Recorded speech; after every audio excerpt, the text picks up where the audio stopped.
Okay, tara. Turn niyo na ako. Gusto ko makakita Yung cafe yung ni sarap na Kuya pagkain. Ito kay Coach Rald yan. Ito yung Ayun, sinasabi niya, Yung sikat kape. na shawarma. Oo. Ito. Yung kanina Dadalhin nakita ko na, natin bibili sa tayo. ano. Ay, Gusto ko kumain ng ano, ng shawarma. Dito sa Caliedos. Masarap ba dito sa Caliedos? Tara dito, te. Ay! Kakain tayong Ito fishball. yung pinakagusto ko Ililibre dito, kita. matry. Ililibre May mo chicken ako? balls po. Dalawa Ate, pong stick. Gusto ko ng ano, kwek. Tingin palamig ma, ha? Saka yung masarap mong palamig. Fresh ikaw. Ikaw. Alam mo Fresh yan. lang. Halata.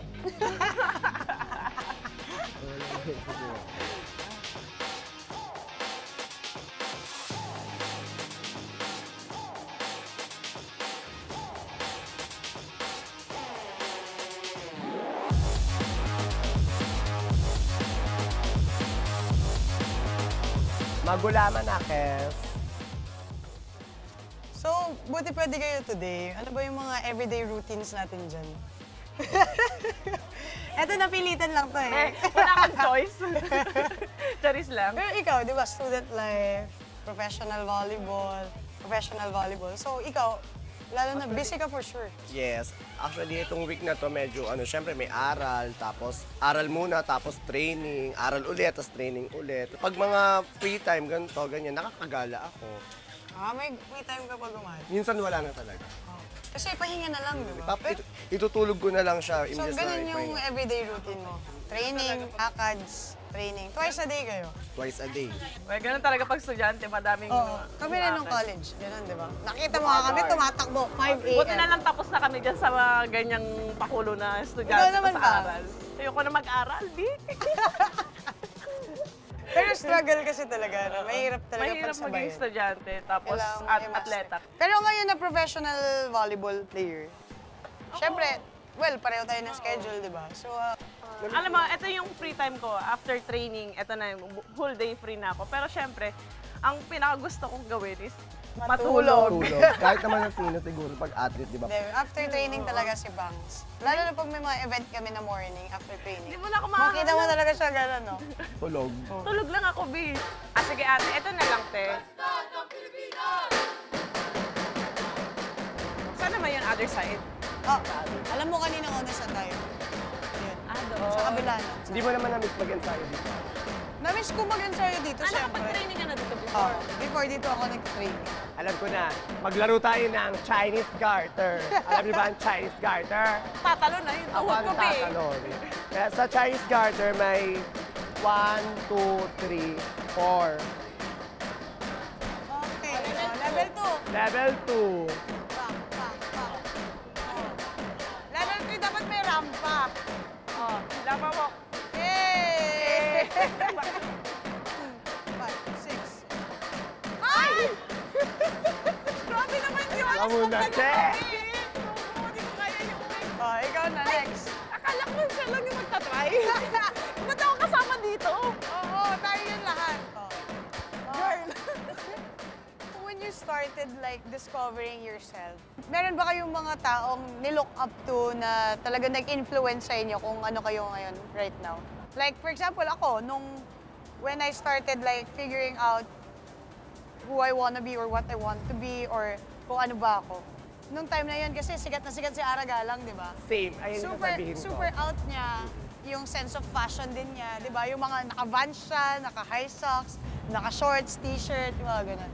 Yung peak ng pangalang Ara Galang din is siya talaga yung nag-influence sa akin. Lahat kung paano to make up, yung ginagaya ko yung galaw niya, kung paano siya gumalaw, yung ganun, yung mga headband niya sa ulo. Oo, very, ano yun Tapos eh. pag naglalaro siya yung may compression na ano dito, tapos jersey. So, si Ate Ara is talagang hanggang ngayon, is siya talaga yung ina-idolize ko talaga. Ang ganda kasi she's like one of the many, Icon. di ba? Icon ng UAAP, kasabayan sila. Liza Valdez. Valdez. Kim Fajardo Kim rin, Fajardo. nakikita ko yan, very famous. Nung nagsistart pa lang yung Instagram, di ba? Nakita mo yung mga post nila. Ikaw, Bangs, meron ka ba influence? When it comes to fashion, like si Justin Bieber. Ah! Di ba? Like, Babe! Kaya So, nagkaroon ka ng hair na gano'n. Nagkaroon ako Emo. ng ganung hair. Emo hair. Yung ganun to yung hawi ng buhok. Tapos yung mga malalaking, Tapos nakakap. nakakap, Oo. ganyan. Pumasok na to ng mga bandang college na ako na parang sabi ko, ay gusto ko maging parang magpaano ng fashion na androgynous. Yung pwede sa, yung pwede yung sa women's tsaka men fashion. So parang, yun, doon ako na-inspire talaga. Actually, ang cool mo tignan Di ba? Ang ganda Ano ng ba? dangitan Ano niya. touch ako? Ito. Ito maganda to. Ito rin, gusto ko. Bumalik ako sa pagkabata. Oh. Kasi ganito Ako- sa probinsya eh. Ako, it makes me feel na parang sports is so amazing na hanggat gusto mo maglaro, Kahit makakagawa Kahit ka ng saan, paraan. makakagawa Kahit ka saan. ng paraan. Kasi mga puno, tas eto parang ginawa lang gamit yung mga sanga ng puno ng nyog, yung branch din. Actually, sa province namin, ganyan yung mga court. Meron din, di ba, mga volleyball din. Sa lupa, Diba? Ito naman, ano na-feel mo dito? para tong racket. Parang, parang nakikita ko Victoria. Parang ano to? Race. Daan? Lugar?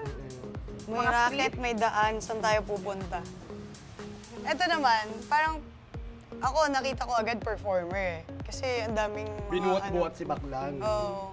Oh. Nakanood na kayo ng Oo naman. UP Fair? Yes, Diba? ganyan. Pero di ako Sinasabi binuhat. ko. Di ako May binuhat. mga pa-UP fair kayo. I-invitahan Never kita. pa ako nakapunta sa Mag-UP mga Fair ka ganun, te sa February. Ganon din ba kayo? Ako kunwari, pupunta ako sa isang show, hindi ako masyadong yung super tutok ako ng cellphone. Eh. More on, finifeel ko yung moment. Diba? Oh my God! May mga katanungan ba kayo sa buhay? Ako ang sasagot. Toray naman yan. Yes. Relax na. Relax lang. Kala mo di. Tingin lang sa ulap. May masusungitan kang matanda. Huy! Grabe yung ko. Natatakot ako. Oh, pag sige, nakapasok ng mga control, ganyan. control your emotions naman Yes. yun. Nasa akin pa rin kung may Nasa sa'yo pa rin masusungitan yan ako o kung wala. kaya mo siyang i-handle. Oh. Ganda, no? Ang daming pasabog na art. Ang ganda ng, like for example, tong piece na to, ang ganda kasi tinan mo kahit na parang nakikita ko kasi nabibigatan sila. Ganun. So parang very Filipino, ano. Kahit nabibigatan ka everyday, di ba? You still have to push through for your family, for yourself. Lalo na yung saranggola. Kasi nung bata ko, yun talaga yung pinaka-favorite ko, saranggola. Bakit favorite mo yung saranggola? Kasi mahilig akong tumakbo. Tapos dala ko yung mga kaibigan ko, gano'n. So, ikaw, tingin mo, Lois, ano yung mga qualities mo na super proud ka na sa sarili mo na? Ako yun yung ano, qualities mo? parang paint siya. Parang syempre yung painter nito, parang super hard work siya. So ako parang gano'n ako.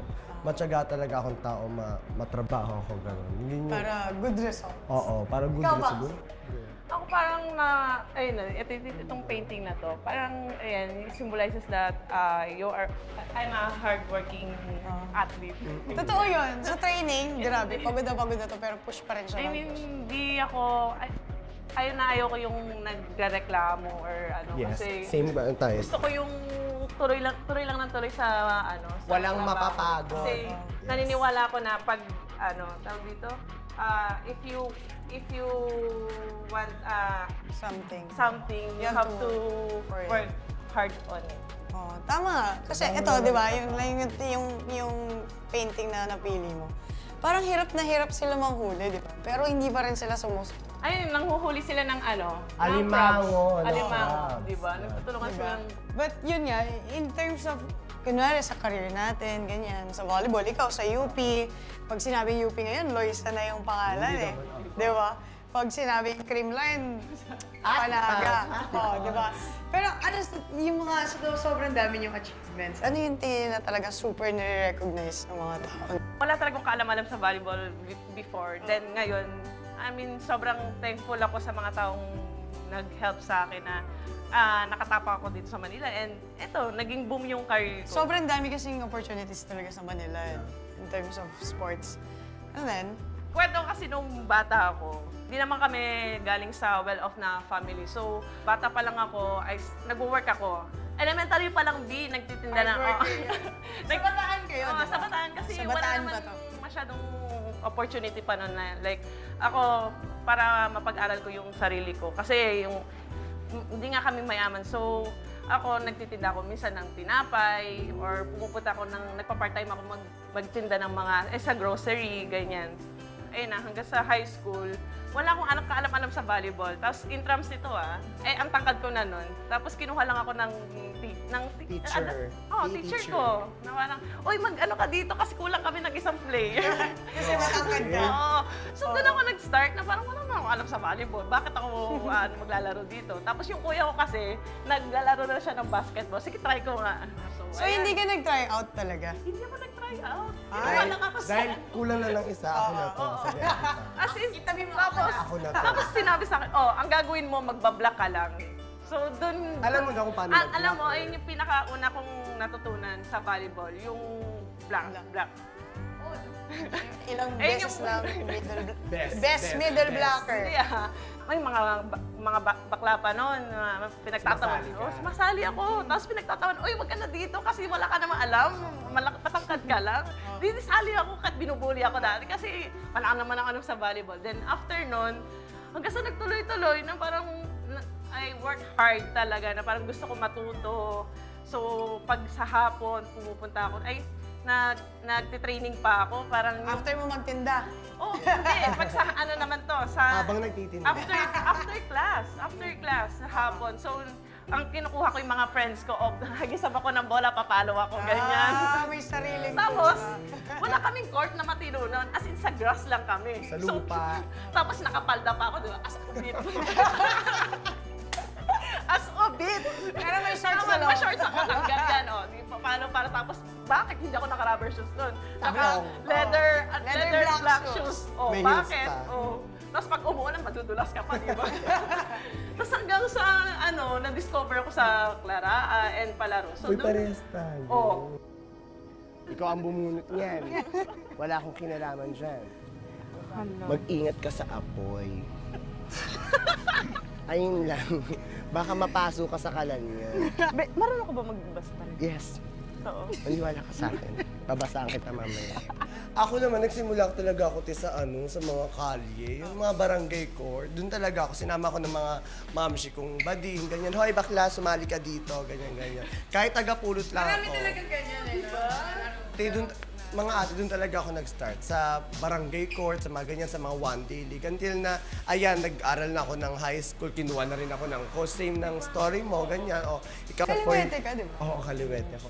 Dumating na rin sa point na parang na-inlove na rin ako sa volleyball. As in, umaga, hapon, recess, volleyball, inaatupag ko. No? Tapos, na-addict talaga ako sa pagbabalibol. Tapos, ayun na, dumating kami, sumali na rin kami ng Claraan, nanalo na, tapos ganyan. Tapos nirecruit ako from Manila, ng mga coaches from Manila, parang gano'n. Nag-try out na ako na gano'n. Parang sabi, gusto mo ba dito, ganyan. Sabi ko, sige po, go. Nakuha ako sa Perpetual.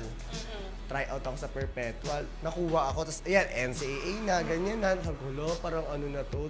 Totoo na yung pangarap ko, ganyan. Siyempre minsan lang, sa probinsya, di ba, parang pag narinig mong NCAA, UAAP, ayun talaga yung pangarap ng... Oo. Big achievements na So, nung first time kong maka-play ng NCAA, sabi ko, Lord, thank you po talaga. Kasi, syempre, parang ayun na yung pangarap mo di ba? Tapos ayun na, nung nakapasok ako ng UP, syempre, favorite ko talaga yung, parang dream school ko talaga yung UP. Nung nakapasok ako, nung sabi ko, ibibigay ko na talaga to lahat. Sabi ko, kailangan ko magsipag Dahil talaga. sa ganun. volleyball, nagkaroon tayo ng ganitong opportunity. Actually, hindi pa rin, parang patapos na ako sa UP, parang pag malapit na akong dumalo, hindi ko pa rin nagsisingin na parang, totoo ba lahat ng na, Parang nananaginip Oo, ka parang lang, gano'n, diba? parang Kasi you're like nananaginip. living your dream. Yes, ate. Diba? So, Loisa, ikaw, paano mo masasabi na gaano kalaking parte na yung volleyball sa pagkatao mo? Hindi, malaking party talaga. Kasi, yun nga, simula bata ko hanggang ngayon, yun talaga yung ginagamit kong di ba? Parang, dyan ako kumukuha ng kumpiyansa sa sarili ko, yung self-confidence ko dyan na-build. Dahil sa volleyball talaga, kung bakit ako naging palaban, kung bakit ako matapang na tao. Dahil sa volleyball talaga. Yung talaga yung ko parang best friend ko na yung volleyball na yun. Oo, no? Ikaw, Pangs? Alam mo, yung volleyball, sobrang ang laki niyang parte sa buhay ko, sobrang importante niya kasi minold niya yung buong pagkatao ko na maging strong, independent ubit. Sorry. Kaya, alam mo yun, natuto akong tumayo sa sarili kong mga paa, alam mo yung mag-decide, ay yung mga decisions ko in life. Tsaka yung pag-consume ko ng time, sobrang laking importante, naging tulong yun. Time management. Oh, di ba? Ng volleyball. Ako rin, personally, I believe na ganito ako ngayon, it's because all of the things that I Because of volleyball. learned because of volleyball and the people na involved dun sa journey ko as an athlete. Yeah. It plays a super big role in my life. Yun yung importante din no, sa LGBT in general, yung support system. Kasi Yes. yun yung mga taong talagang kilala mo, nagmamahal sa'yo, tanggap ka nila. Sobrang mahalaga talaga yung support system. Ako naniniwala ako. Oh. dun. Kasi pag hindi mo kilala yung mga nasa likod mo, sila yung talagang magja-judge sa'yo, ganyan. Or if may sasabihin about you, sila yung Oo. baback up sa'yo. Yes. Di ba? Ikaw, Bangs, Ano to? ano yung mga struggles mo? Nagkaroon ka ba ever na sa life na hindi ka naging comfortable na i-express yung sarili mo? Wala naman. Ako, swerte ko kasi parang wala pa naman ako na-encounter or na-experience sa mga ganyang bagay. Kasi unang-una sa lahat, yung family ko, open ako sa kanila and natanggap nila ako. Kasi since parang elementary pa lang, nafe-feel ko na yung kung sino ako. Tapos hanggang sa nag-high school ako, long hair pa ako, alam ko na ito yung Pili ko ang ito yung ganda gender. mo. Ikaw ate, di ba nung college mo, long hair ka din na ano? Ganda pa ako nun. Oo. Ikaw, anong masasama? Ano? Yung gender ko, I feel like it was not an easy journey for me. Kasi nung elementary ako, although before pa, na nafe-feel ko din na parang iba yung mga gusto ko, iba yung hilig ko. Oo, babae yung gusto mo. Well, ako naman, actually, elementary ako, na-feel ko na, high school ako, yun yung talagang feel ko na. Pero I still tried nung high school ako na parang, baka confused lang ako. Baka lang dahil nasa sports ako, kaya ganito yung kilos ko, ganyan. So, Baka face sobrang lang to. confused talaga ako. So, I still tried to stay in the middle. Na parang, yun. Tapos, nung high school ako, nag-gown pa ako, mga ganun. Kasi dahil sa prom, di ba? And the school is not really open to going to the proms, iba yung suot mo. Tapos hindi pa ako super, kumbaga, hindi naman sa hindi tanggap, but I think hindi lang pinapansin ng family ko na ganon. Yun. So, in a sense, parang nararamdaman ko na hindi malakas yung support ng family ko. Tapos, That time. Tapos, pumunta ako UP, dating ko sa UP, very open, be who you wanna be, spread your wings. Pagdating mo sa college, doon mo talaga maano yung so sarili parang mo eh. na-feel ko dito na yung environment, walang judgment. You get to express yung sarili mo, di ba? So, yun, doon ko unti-unti. Kasi hindi naman ako umuwi palagi, di ba? So, I started dressing up yung mga, Pang-boy like, na. pang-buhay yung mga, Tas inunti-unti. medyo mahabang shorts, Inuunti mo na din yung buhok mo. t-shirts, yung mga inuunti mo rin yung hair, ganyan. Well, in my case, medyo big sa akin yung hair na parang big decision sa akin yung hair. Kasi nga, yun, hindi ko pa masyado na-feel yung support ng family ko. Tapos may mga scenarios pa na parang, College ka na yan. college na ako na to. I think mga first year, second year college ako, may time na ayoko umuwi kasi nafe-feel ko na hindi ko ma-express yung sarili ko sa Bahay. bahay namin, sa family ko, ganyan.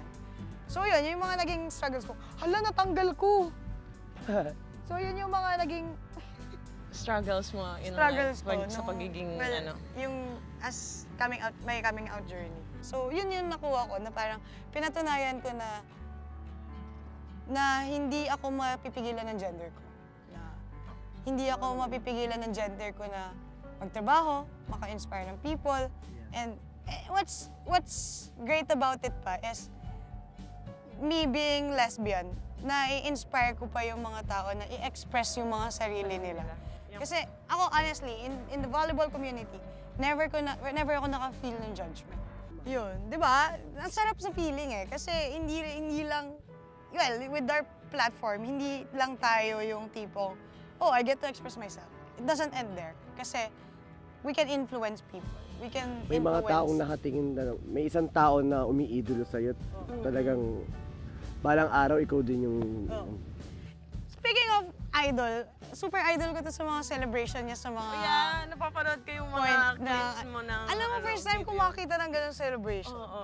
Oo. Kung Ano tingin yung feel mo mo? pag ganun yung celebration mo? Hindi, parang ano lang Focus yung moral ako. mo, Di, ganun. parang bading-bading sa loob ng court, ganyan. Pero at the same time, ginagawa ko naman yung role ko na, syempre, ayoko naman na ma-distract din yung, ma-distract ako, ma-distract din yung mga teammates ko, ganun. Pero, pampabush siya ng confidence talaga. Supernatural eh, no? Na lumalabas talaga na Bigla na lang siyang ganun, di ba ganun, Oo, mag-work oo. ka lang, nagawa mo pala yun, di ba? Oh, nung first, di ba first game yun? I think that was your first game, di ba? In the UAAP. UAAP. First ever game. Yun yung before pandemic eh. Second year ka nito? First year? First year, rookie year. Oo. Bakit? Bakit? Kinakabahan pa Did you ako nun. ever, like, inisip mo ba na, pagka-point ko, ganito yung gagawin ko? Or did it naturally came out of you? Wala, as in, actually kinakabahan nga ako no? Kasi syempre first time ko UAAP, first game, tapos MOA Arena pa yun, medyo nalulula Sino ako. kalaban niya ulit nila nito? Ateneo. Oo, Ayan, Ateneo. Ateneo. First game. Wala, pero nasa mindset ko na kailangan kong galingan. Kailangan kong galingan. Kailangan maipakita ko kung sino ako. Ganon. And hindi ko, nung pagkatapos ng game, nanalo kami, ganyan. Bigla na lang ako nagulat na, may nagbabash na, may raming natuwa. Oo, Tas first nung time kasi yun eh. Tapos napanood ko, bakla pala ako naglalaro. Oo, pero... Hindi ko namalayan na ganun na pala. Although, ayun, nakaka-proud din kasi parang ako ata, kung hindi ako nagkakamali, parang ako yung unang bading na Kasi ang mga Kumembot angasan doon. sa, Oo. sa men's volleyball, as in mga Oo, buruan, mga ganyan. lalaki. Ikaw yung Pero unang-unang iba yung naging back. way mo to Oo. express. Kaya nakakatuwa din kasi kung mapapansin mo ngayon sa UAAP, ang dami ng bading. Sa team namin ngayon, ilang bading? 10. Diba? Ayun, nagiging role model ako sa mga teammates ko, sa mga taong, sa iba't ibang athletes na nandito sa UP, gano'n.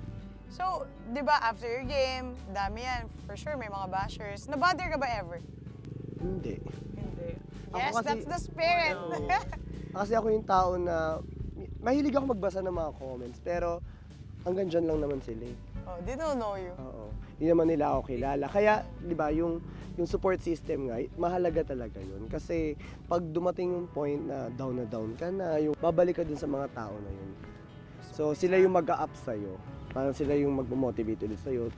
Magkaroon ulit ng fire para lumaban. That's so nice. That's great. So, since we talked about volleyball, our gender, our identities, and I feel like sa ating lahat, the game, volleyball, supporters, parang nagiging safe space natin siya. So, what else do you think na makes you feel na it's a safe space for us, LGBT? Kasi naniniwala ako na ang matatakbuhan mo lang din is yung kapwa mo. Yan ako, kapwa ko mga bading din yung makakaintindi sa akin. Kasi kilala namin yung bawat isa kung paano kami mag-joke, kung paano kami maglaro, kung paano na... Kami lang din yung ano. Kaya parang yung safe space is, yun nga, parang mahalaga na kung paano ka din makitungo sa iba't ibang tao. And kung paano mo kamahal yung ginagawa mo, di ba? Ayun. About you, Pals? Nahihirapan ka mag-isip, di ba? Kasi ako din eh. Parang, ako, I feel like I can call it as my safe space kasi never ako naka-encounter na anything na makaka-offend Yeah. sa gender ko or sa pagiging ako. Never ako naka-encounter na fan na, oh, that sport's not for you because you're a lesbian or whatever. So I think yun yung dahil kaya ko nasasabi na safe space yung sport sa akin. Kasi everything na yung volleyball community, the fans, even the team, management, coaches, they never made me feel na hindi ako welcome sa sport. So, yun, inisip ko talaga na, ano ba? Ano ba hindi makakapagpa-welcome sa akin dito? Di ba? Parang thinking about, as in, lahat ng experiences ko na iisipin ko na pinaka-masama dahil sa gender, wala talaga akong maisip.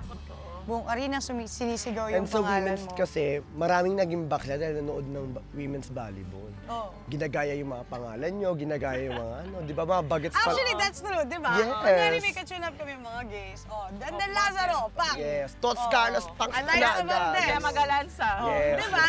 Yung Maraming naging bading, maraming dahil sa women's.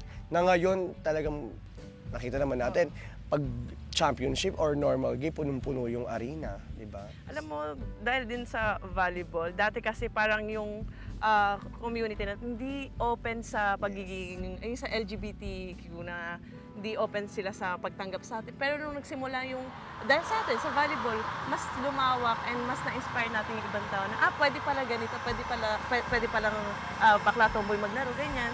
Yes, at the As, same time, na-express mo yung sarili mo. at yung mga manonood, na-appreciate na nila na kahit ito tomboy ito ang galing, kahit Oo, itong diba? baklang ito ang husay. And sometimes, or most of the time, they don't even